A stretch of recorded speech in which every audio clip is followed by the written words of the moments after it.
আজকের বাজারে মাংসের কেজি কত হইলে? 750 পাইকারি। পাইকারি। আর মাংস যদি বেশি নেয় আরো?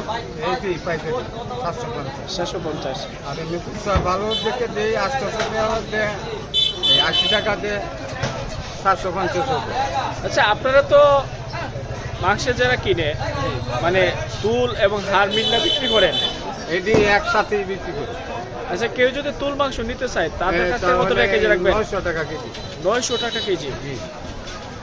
আজকে যে গরুটা কাটছেন এটা কত কেজি ওজনের হবে? এটা ভাই 140 কেজির মতন। কত টাকাটা কিনে নিয়ে আসছিলেন? এইটা মাজনটা কইতে হবে।